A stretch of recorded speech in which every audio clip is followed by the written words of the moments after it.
oneness teachings talk about knowledge, wisdom, and even the concept of admitting that you don't know anything, and how admitting that you know nothing actually deprograms you from all of the language that you've been taught through culture. So let's start there.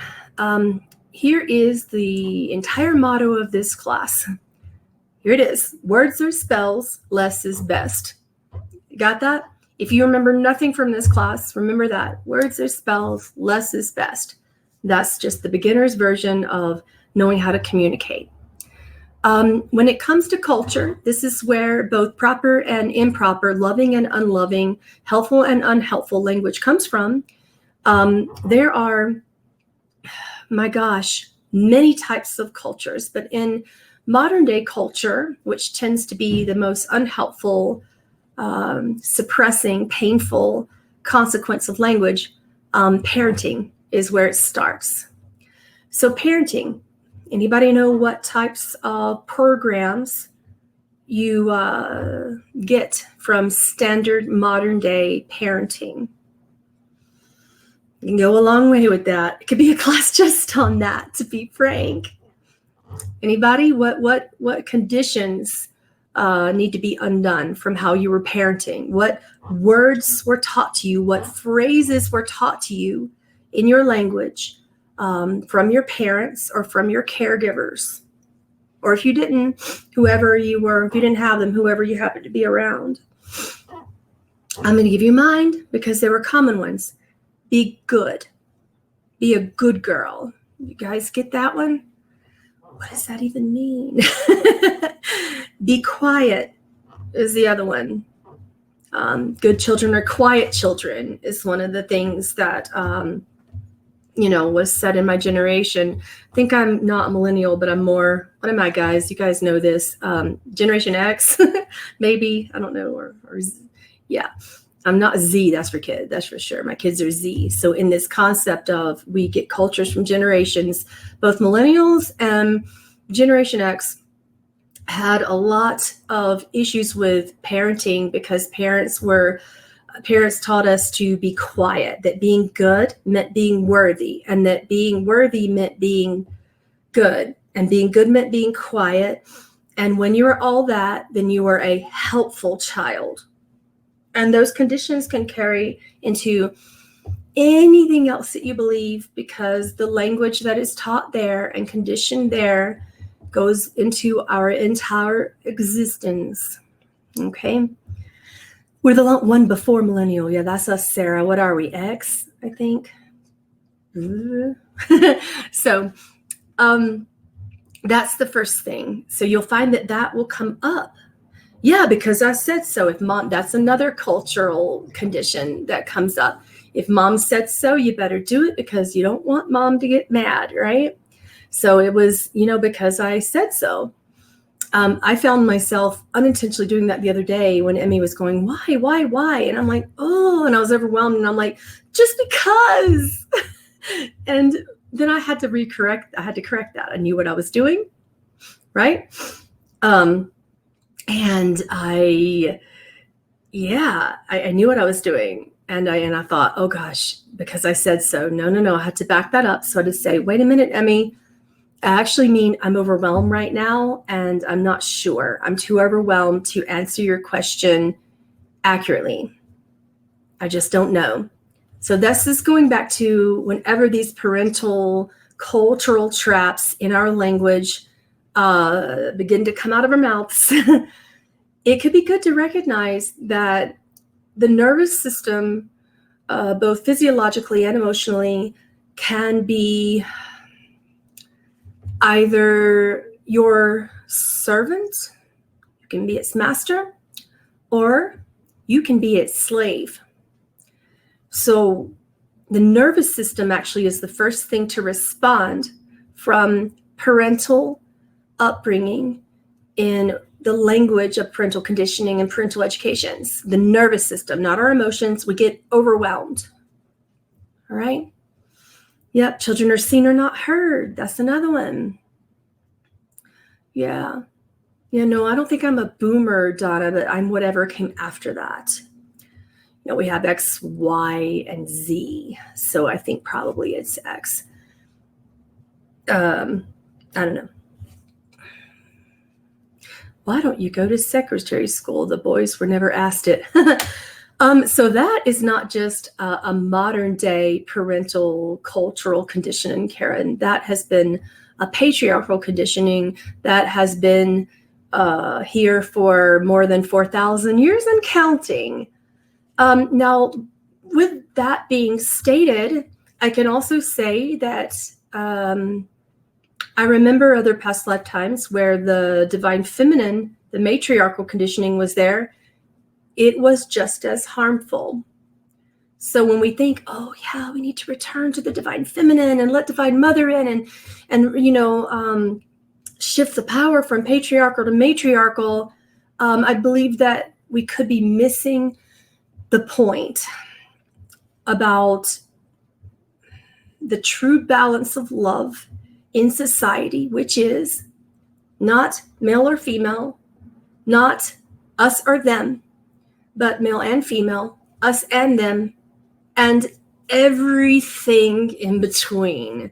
So what I mean by that is you consider that some people don't really identify, with the older cultures of you're either a male or a female. Some people don't identify that you are a gender.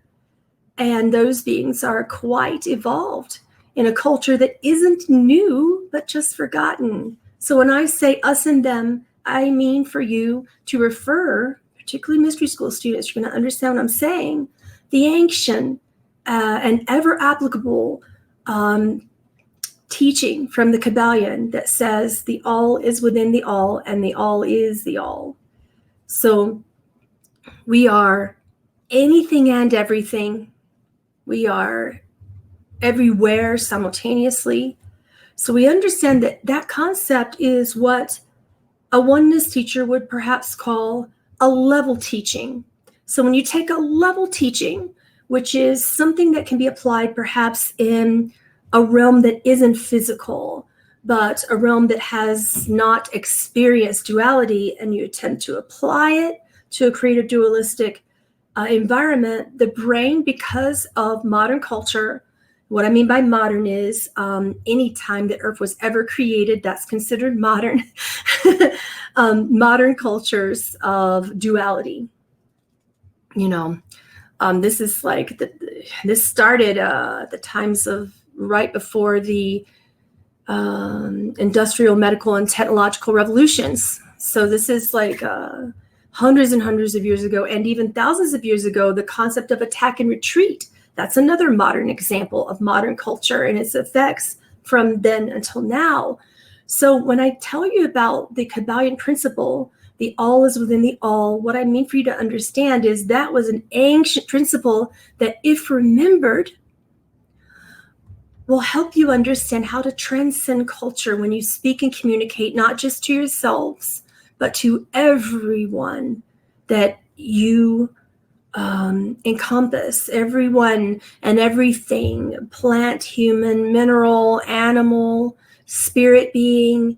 Communications are going to matter because the all is within the all, and we're not considering so much of what we think we know from culture and gender and sexual preference and religious preference, scientific belief, philosophical belief, and eventually spiritual belief. Not that there's any levels to that. That just happens to be the way that humanity works through things, particularly in a certain order.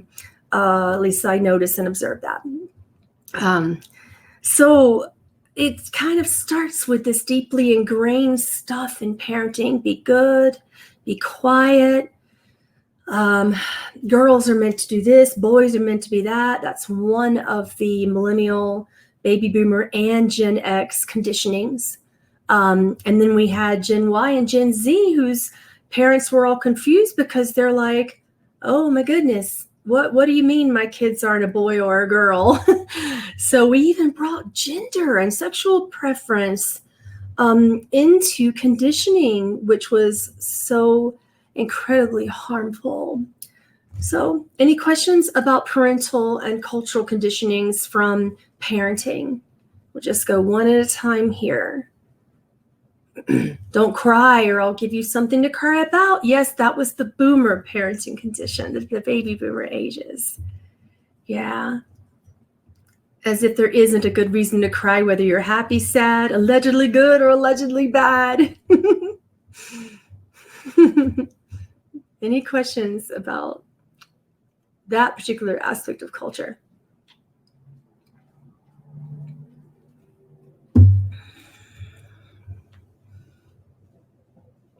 Oh, okay. Moving on into religious culture. What do you feel also went into religious culture? Let me give you a hint. What do you feel when you're in a religion or when you're raised in one? And when you become aware of its conditioning, how do you feel when you get out of it? When you're in it, shame, absolutely. And if you didn't feel shame, what would you feel instead?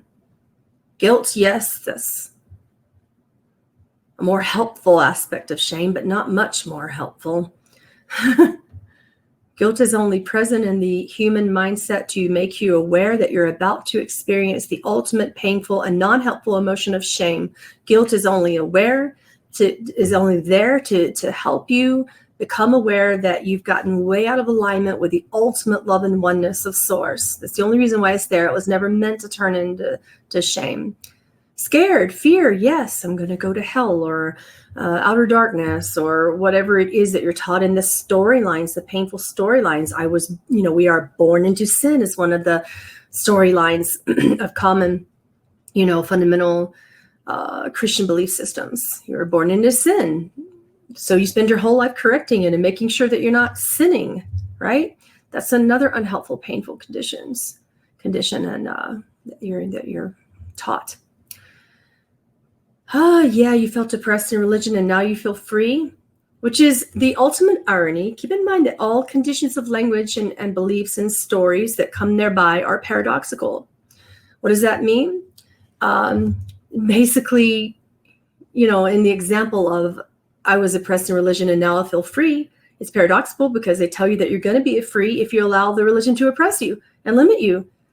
And ultimately speaking, you understand that the ultimate freedom can't come from anything or anyone, another religion or spirituality, or your beliefs in the safety behind logic, history, and the logic and history of science. So we go into philosophy. We think we understand the human mind. Yet it's so paradoxical, for goodness sake, that you just give up.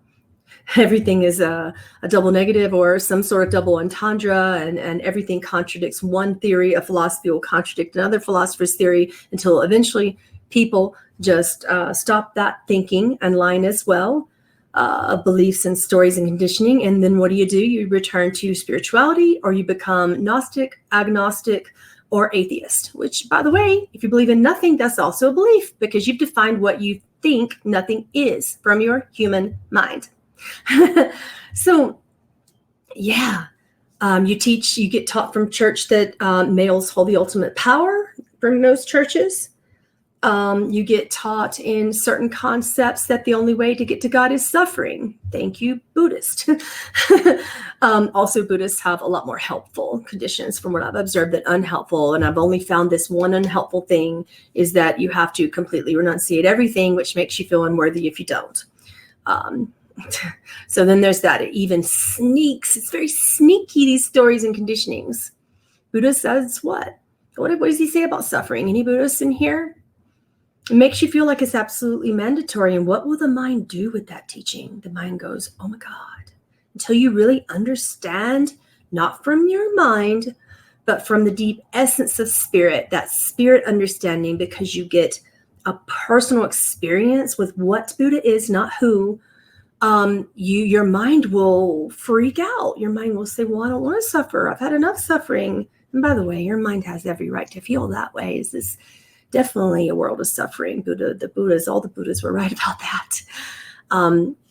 So why do we suffer? Because we start to believe that we know something, because we begin to believe that there is something to seek that is outside of us, which makes us feel lesser than, inferior, powerless. Okay. Yeah, thinking you're not renunciating enough, you're not good enough. In other religions, in Catholicism, you're not devout enough. It can even sneak into mystery school. I haven't done my practices enough. I'm not treading the path, et cetera, et cetera. It's very sneaky. It can go into any belief system until your mind just feels ultimately powerless about it and you just give up. So be worthy is the primary conditioning that you will be undoing from religion. Spirituality. What are the phrases, words, stories, and beliefs about any form of spirituality that you have found would be a negative conditioning? Anyone? I'm going to give you mine. Be high vibe. That's not love and light. Yeah. Because I tell you, when I'm grieving, it can be actually very high vibe to be around me because it gives other people permission to accept and heal their own grief. That's actually high vibe. Fix your frequency. Yes, absolutely. Fix your vibe. You're going to be running around correcting yourself and then eventually not saying anything, which you feel initially when you believe that you are a mind and body, that feels horrible and powerless. But you can turn that nothingness into your ultimate power. Until by the time you choose to think, speak, interact, and express language within yourself and for others and with others, by the time you get there, you will love language. Okay? Yeah, you must be positive. You know, you hear all this all the time. You better be fifth dimensional. Yeah. Mm-hmm.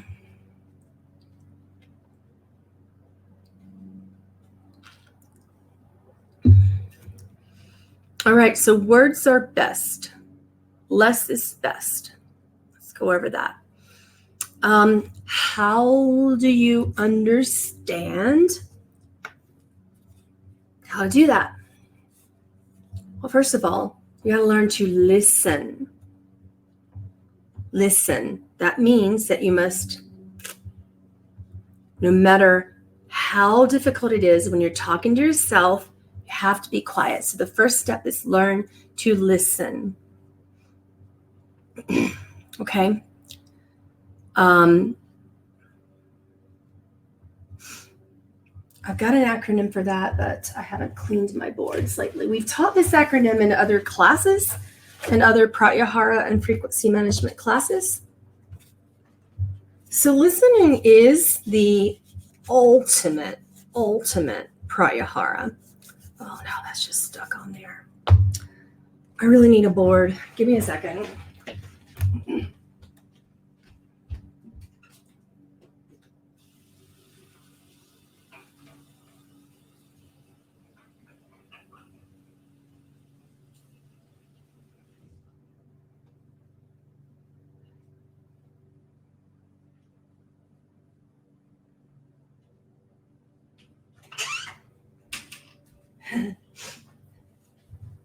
The landscaping company loves to come and like exactly this time of the day on this day. It's very interesting because it's like the hottest part of the day where I am.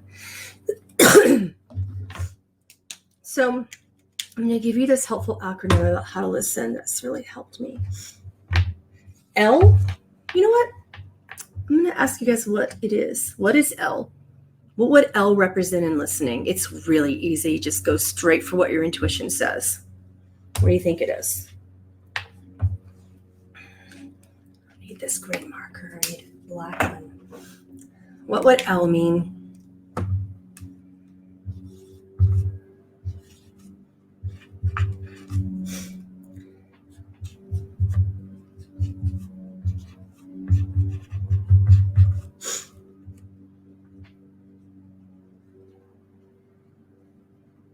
Love.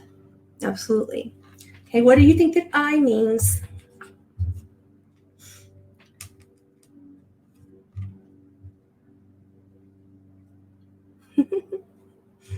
I know you know it. Head into it.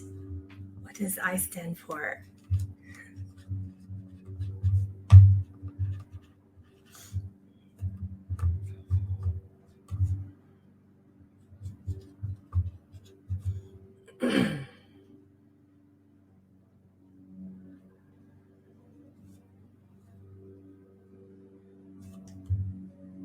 Very good. Intuition. What does S stand for? You're going to have a hard time with that. I might have to.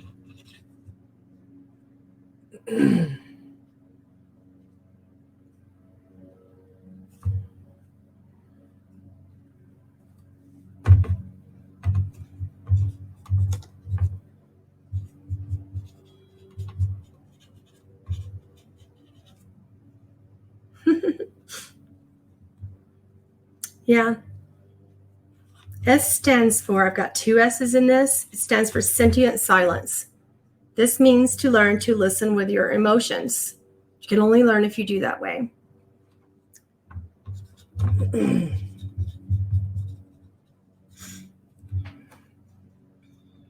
Okay, so here is the actual acronym. I was seeing how close you guys could get to it just because it's fun. Okay, that means you have to start out by saying, I love them. Well, and you can say that towards anybody. I don't care what they've done or what you think they've done and what you feel about what they've done. If you're going to not love them, that means that you're only thinking of them from your past or theirs. Okay? Intuit them. So listen, and while you're listening, let your intuition guide. Let it guide.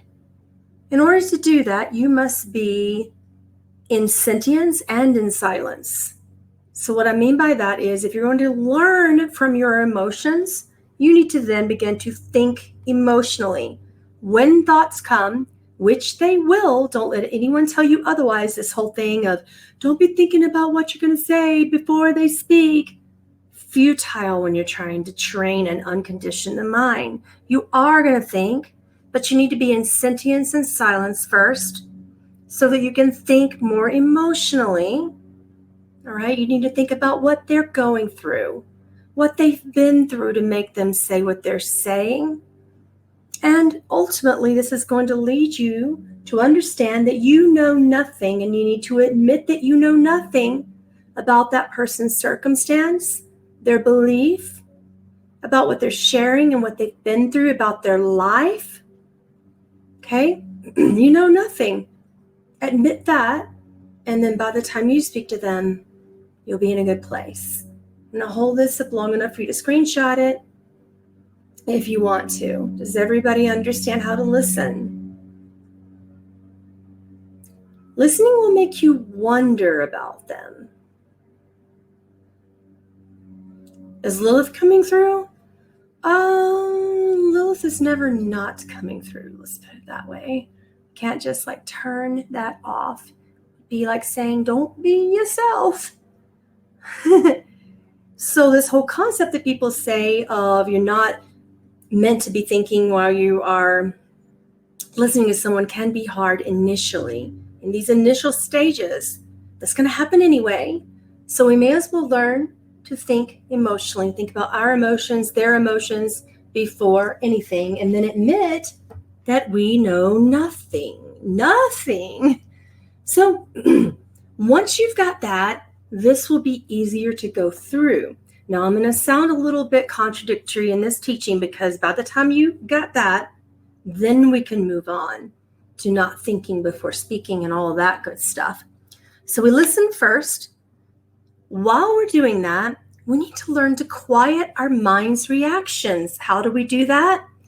By admitting that we know nothing. I will teach you more about that concept in philosophy a little later. Quiet your mind's reactions. This means that once you admit you know nothing, it's easier to say, you know what? I'm not going to be thinking about what I'm saying next. I don't really know what they're going to say next, and I haven't even gotten the whole story. I don't even know enough. So I'm going to quiet my reactions because I know nothing. All right? Don't judge, wonder. If your mind begins to react anyway, minds just do this. Well, how could they think that? Oh my gosh, not only could they think, why were they thinking that, but why are they saying that? It's one thing to think it, but why are they actually expressing it out loud? And then the mind sometimes says, you know what? Not only did they think it, they said it, and that hurt me. That's hurtful. That's another thing that the mind says. So if you go to that place, it gets really hard to have a loving, joining, connecting conversation, much less a productive one that helps both of you heal something. So don't judge. And instead of judging, we're going to just wonder. So every time your mind starts to have a reactive judgment, no matter what it is, you can say, I wonder. And this is how we go through sentience and learning to in the thinking emotionally stage of the LISTEN acronym. I wonder what they've been through to make them experience that or think that way or feel that way. I wonder if there could be, my brain sometimes is very sarcastic when I'm just done listening to people. I'm like, yeah, I'm wondering about the whole point of this bullshit conversation. That's Lilith. But sometimes I wonder just, oh my gosh, what is the point of this? Why are they sharing all this? Now, wait a minute. I know nothing. And I understand nothing. I have not creatively, personally, I as a mind and a body have not been through a person's creative experience. Therefore, I'm going to keep wondering. I'm going to keep listening. In order to wonder, you need to be able to trust that spirit has an interactive realization and awareness to share with you, that there's something to learn, that there's something that both of you, not just you, are going to gain in this. So the more you wonder, the more you're patient for all those little pieces to fall into place, and then you don't have to wonder anymore. Okay, but that's going to take some time. Step number 4, inquiry. If you do, which chances are you will, begin to think about something to say to them, you would say, is this true? Is this kind? Is this helpful? Yes, that's a program, because it gets you to begin to think sentiently, emotionally, with more wonder. Is what they're saying true? Well, truth is you don't know. But is what you're wanting to say actually true for that person? The truth is you don't know. Is it true? Are you just spewing out more philosophy, more concepts, more stories from thousands and thousands of years of oppression? The truth is you don't know, so don't say it yet. Does everybody understand the importance of inquiry? And this is when I'm talking to myself too, and I'm having a conversation with myself and it's not being helpful. I'm like, wow, is what I'm saying really true? The truth is I may or may not know yet. I'm going to say, creatively speaking, that's just not true for my life right now. And if I don't know, I may say, can't 100% know if that's going to be true in my future. So why am I thinking about it now and telling myself it now? It's a very helpful process for all those thoughts that go around in the background of your mind that you need to pull to the foreground in self-talk. Self-talk can be even more devastating than attempting to communicate in language connections with other humans. Okay, so is it true that the things that you're saying to yourself, is it kind of things that you're saying to yourself? Is it helpful in your creative experiencing?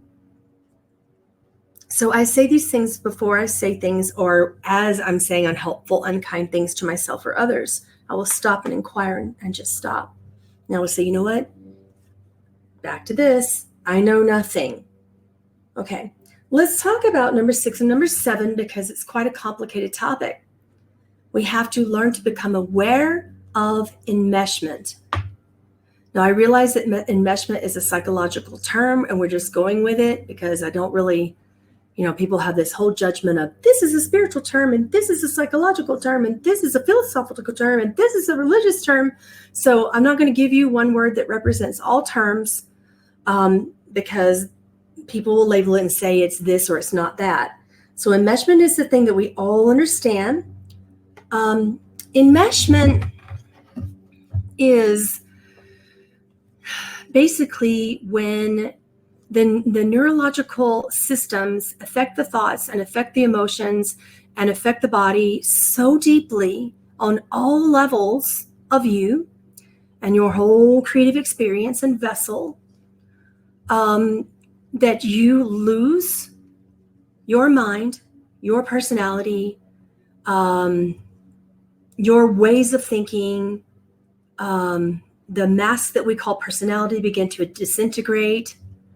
There's various types of enmeshment, but enmeshment is different than oneness And enmeshment is different than and opposing the nature of true connection. Why? Because going back to the ancient Kabbalion principle, the all is within the all. We are one and all. We are anything and everything. The all is within the all. Which means that when we're in enmeshment, we're thinking just that person's philosophies, thoughts, cultures, feelings, conditionings, and reactions, and even their entirety of their energy presence should also be what we are, because oneness. See the paradox of learning in this dualistic environment? You learn to separate, and then you learn that you can't separate. This really happens in oneness teachings. You're like, no, separation is so bad. Separation is bad. Ego is bad. These are cultures and conditions in spirituality that are just as dangerous and unhelpful and unserving as what some people do when they separate and call it a 3D teaching or education. It can be just as unhelpful. People are just saying that it's 5D. Even that concept of 3D, 4D, 5D, as if things are levels, is something that's unhelpful.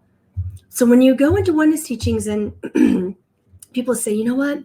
You don't need boundaries, because you're all the same anyway.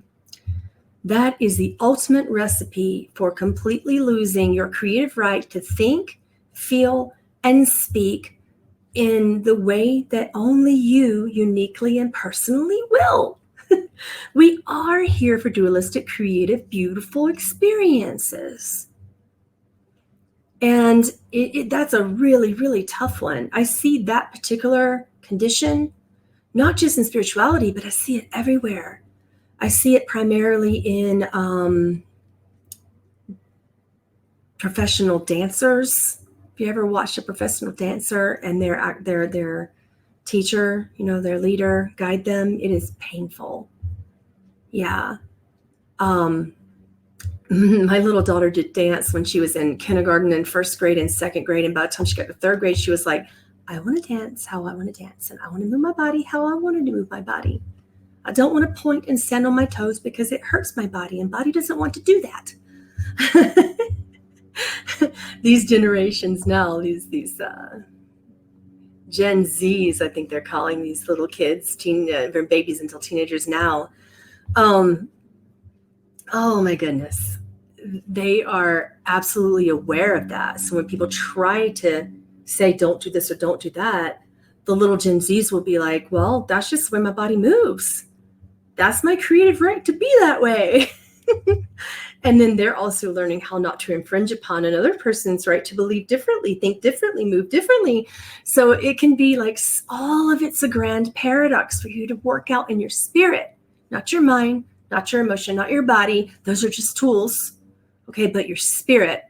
The spirit is the ultimate master. The mind is the vessel, and the body is the vessel, and the mind is basically the servant to the spirit. All right. So there's all these words that we put to things, and even by me defining what I think enmeshment is, it may not be that for you. So, I will give you my most recent personal example, less than 24 hours ago, of enmeshment. Super hard. Adepts experience this, initiates experience this, people that are awakened and unawakened experience this, complete masters experience this, and people who feel like they know nothing experience this. So it's going to keep happening because it is the most tricky form of verbal and nonverbal conditioning that is available on this planet. Enmeshment is it's the capsule for the deepest transposing and projection of others' thoughts and beliefs and conditionings onto another person. And enmeshment also embodies the concept of malingering in order to connect. Have you heard of that? Have you observed that? That type of connection is not true connection, but it's the only thing that people really are aware of before they awaken to what true connection is. And the first physical and mental dualistic form of connection is people not only being present whenever someone's ill or hurting or suffering, but the person who is suffering expects that person to connect with them in this specific way. It is almost a cultural, societal expectation that if you do not follow, people will become offended that you haven't become enmeshed. Have you experienced that?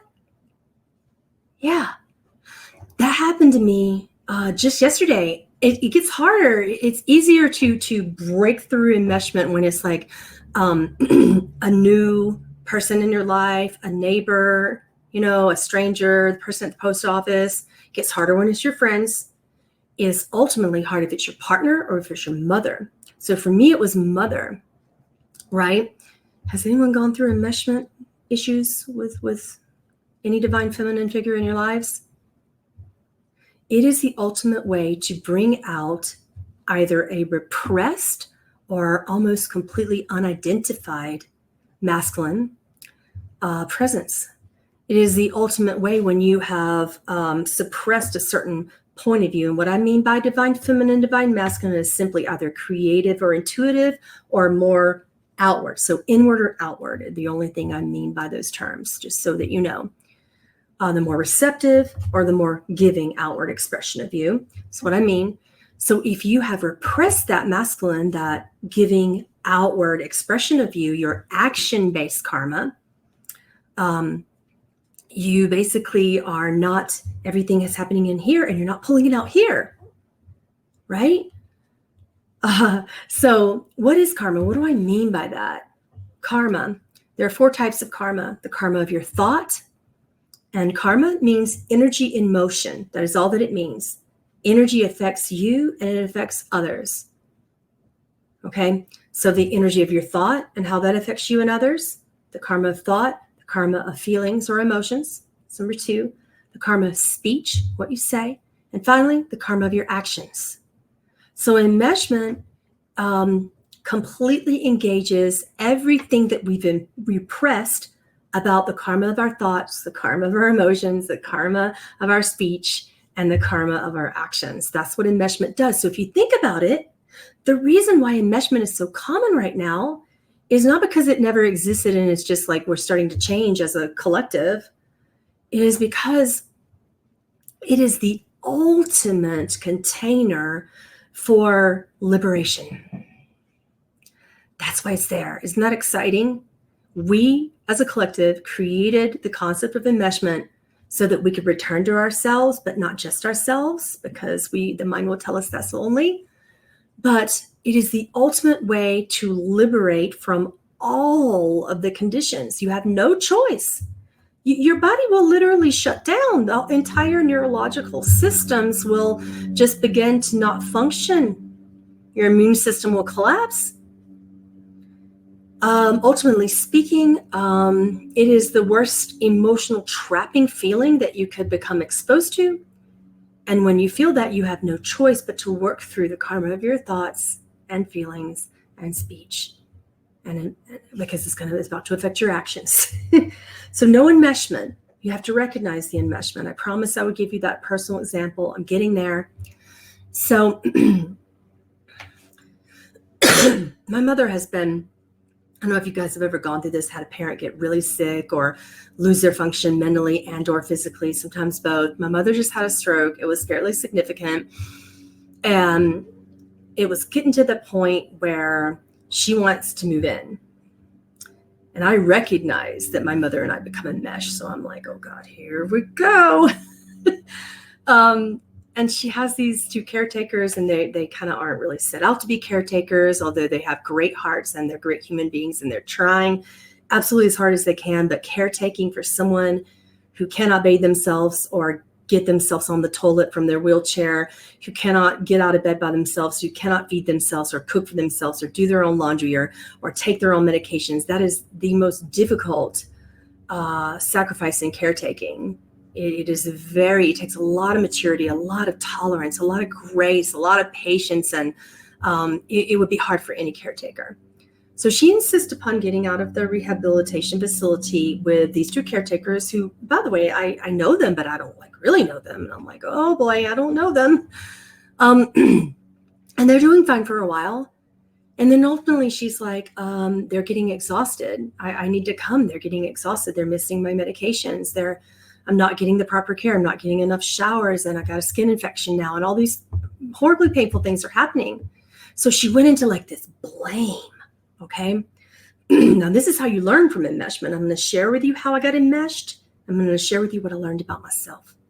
So she went into this rage of blame, like, you don't do this and they don't do that and they're done. And it's just so appalling. And I'm like, oh gosh. Okay, I'm listening. I'm quieting my mind's reactions. I'm listening. And ultimately speaking, in order to not become enmeshed, you have to get out of a certain triangle of human archetype and behaviors. You guys are familiar with what that triangle is? Anybody? So I have a certain place in that triangle. And you guys can probably figure out which one it is. In human archetypal behaviors, okay, there is the persecutor, the person who's allegedly doing something wrong to someone else. There's the victim, and there's the aggressor. Now, I don't particularly like the victim, and I don't particularly enjoy the experience of the aggressor either. Therefore, my typical reaction in enmeshment is to become the rescuer. So you can see where this is going in this enmeshment triangle, right? So I'm like, must save mother. It's the right thing to do. Inner child's like, you don't want to save mother. You really don't want to. And brain's like, yes, but it's you need to be good. This is what the good child does. You be the good child because your brother, by the way, is being an ass. So then I become the persecutor. Just in that conversation, I'm like, oh, my brother should be this and my brother should be that. Right? See how serious the drama triangle is in the behavioral archetype of humans? So it's so sneaky. So I'm thinking all these things, already going into judgment. And then I stopped and I said, well, I wonder what he's going through that's causing him not to be able to help me one single iota. Another judgment. I have a really tricky ego. The deal with working with ego is that you understand your patterns of enmeshment and what defense mechanisms are going on in order for you to think what you're thinking, judge the way you're thinking, and judge the way others are thinking, what they're doing, saying, feeling, and not doing, without really understanding that I can't possibly know. We can't possibly know what another person is experiencing, not even 50%, much less 80, 90, or 100% of the time. We can't possibly, it's not creatively possible, not without full listening. And even then, duality is there for a reason. So people have the right to think that they're going through what they're going through for their own judgments and reasons. And the judgments of such reasons, for that matter. So to make a long story short, I'm going through all this fear of her coming here. I'm changing my house around, which has no room for her, by the way. And the rooms are even too small for my children to double up, and my children are too big to double up at this stage. They're getting to be big boys, and even big little girl. So that means my daughter's in my room, cleaned out my whole daughter's room, all sorts of things, and all this stuff. Start thinking about transferring over interest and all this stuff. And at the very last minute, my mother calls and says, I can't do it. You're making me give up my dog. You can't expect me to give up my dog. You can't expect me to travel clear across the country. You can't expect me. And I'm like, wait a minute, Mom. I'm not telling you to give up your dog. The landlord said we can't have a dog. So correct that. That's a boundary. So when I was going through enmeshment, I had to correct her and say, wait a minute here. Wait. You've misjudged me. You've misunderstood me. I didn't say, to give up anything. I said, we're in a circumstance where another person is basically the owner of the house we live in. It is a circumstance. It's not placed by me, actually. So no, I do not accept that. Well, you're making me travel clear across the country. I said, no. Here's another boundary. What actually happened, Mom, is you did not want to get on a plane. You were terrified of the alleged lack of handicap accessibility. So you asked me to rent a huge recreational vehicle for several days while I lugged you across the country. And your dog, for that matter. But now we cannot take dog. Well, we need to find another home. So here I am in the rescuer role, which is keeping me enmeshed. Do you see where I'm going with this? Anybody done this? The rescuer role, the persecutor role, and the role of being the victim are really easily exchanged, that trauma triangle. So I'm staying enmeshed by continuing to not be aware of the pain that my actual thoughts are causing me. You know, and then I start thinking I'm the victim. I switch to that. I'm like, oh my gosh, I can't do this. How am I going to do this? Oh my gosh, oh my gosh, oh my gosh, poor me. I can't believe this is happening. I can't do it. You know, I work, 5 days a week. I have 4 kids. My partner's coming over from another country, and I have my child in my bedroom. It's going to ruin my relationship. Then I call the spiral. Lilith calls it the shit show. I call it a spiral. I also call it the domino effect of just one little domino. You've got the domino up here, the persecutor. You've got the domino over here, being the victim, and the domino over here, being the rescuer. All I had to do was push one of them, and guess what? The other 3 started to fall and collapse, and the whole shit show started. And I got mad. I said, Mama, what do you mean you're not coming? I have just bought 2 plane tickets for myself and my teenager. I just reserved a car. I just took a week and a half off.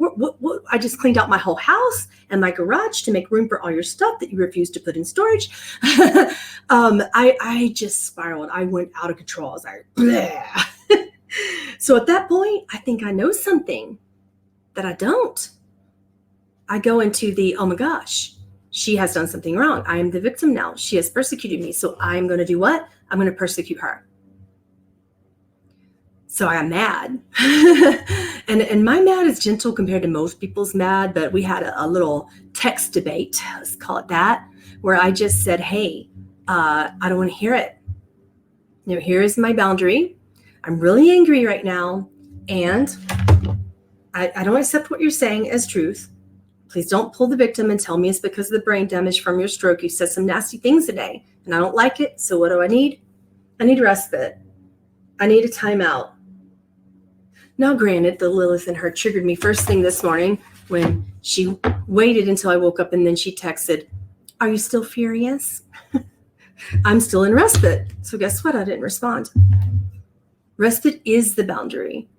Sometimes when you know that you've gone so deeply into thoughts, words, and eventually actions, or even just the thoughts, you can stop at the thoughts and say, and my spirit was screaming at me the entire time. Spirit's like, stop talking, stop texting, stop talking. And if I were listening to the reflection in front of me, even she was saying that. She was like, can you please stop talking now? And I was like, no, you're going to hear this. You don't understand. And you're being a victim, and you don't understand. It's hard for me too.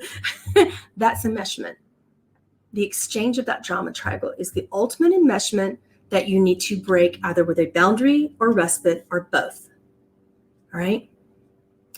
So let's go. Any questions about that before we go into how to know nothing? So paradoxical that I'm going to teach you something like some kind of lesson that you're supposed to know about knowing nothing. But anyway, welcome to Earth. Let's look at some questions. Let's take a break and look at some questions. This one says, stories are the oldest traditions known to mankind. Every civilization has utilized some form of storytelling to describe the indescribable and to explain the infinite.